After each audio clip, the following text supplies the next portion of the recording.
بھیڑیا آ کر اسے اپنا لقمہ بنا لیتا ہے۔ اللہ کی قسم اے ابن مسلم، بالکل اسی طرح اس امت کا بھی جو فرد امام کے بغیر ہو حیران و پریشانی اور ضلالت و گمراہی کا شکار ہوتا ہے۔ اعوذ باللہ من الشیطان الرجیم، بسم اللہ الرحمن الرحیم۔ آج کا عنوان ہے امام زمانہ علیہ السلام بر وقت کے امام پر شک کرنا کیسا ہے، اور وہ شخص کیسا ہے جو اپنے امام کو چھوڑ کر کسی دوسرے کو اپنا امام مانتا ہے، اور معصومین علیہ السلام اس شخص کے بارے میں کیا فرما رہے ہیں۔ امام جعفر صادق علیہ السلام فرماتے ہیں، جو شخص اس حال میں رات گزارے کہ اسے اپنے زمانے کے امام کی معرفت نہ ہو تو وہ جہالت کی موت مرا۔ ایک اور حدیث میں امام محمد باقر علیہ السلام فرماتے ہیں، آپ علیہ السلام ارشاد فرما رہے تھے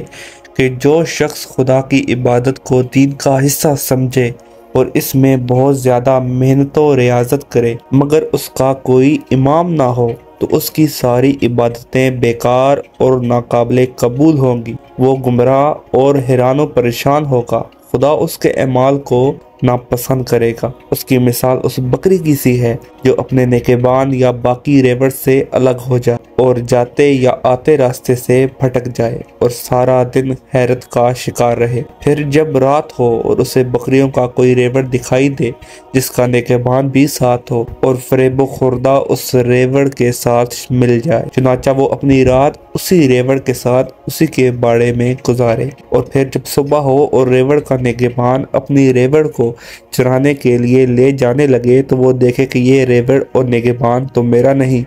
اور حیرانی و پریشانی کے عالم میں وہاں سے بھاگ کھڑی ہو اور اپنے ریوڑ اور مالک کو ڈھونڈنے لگ جائے، پھر اسے ایک اور ریوڑ دکھائی دے جو اپنے مالک کی نگرانی میں آ رہی ہو، چنانچہ وہ بھاگ کر ان کے پاس جاتی ہے، تو وہاں پہنچ کر اسے معلوم ہوتا ہے کہ یہ ریوڑ اور نگہبان بھی اس کا نہیں اور وہ دھوکہ کھا گئی ہے۔ جب اس ریوڑ کا نگہبان دیکھتا ہے تو چلاتا ہے کہ تم نے اپنا ریوڑ گم کر دیا گیا،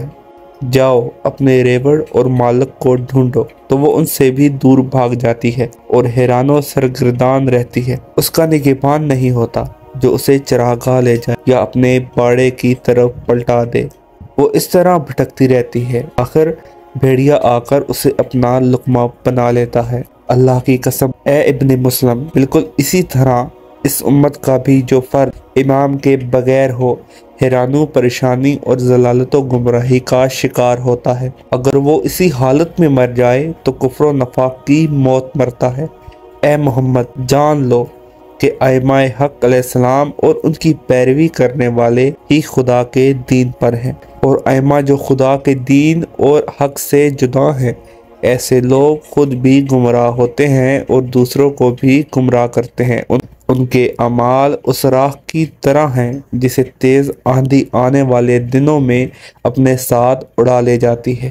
اور وہ جو کچھ کماتے ہیں اس پر ذرا احتیاط نہیں رکھتے، وہ پرلے درجے کے گمراہی ہیں۔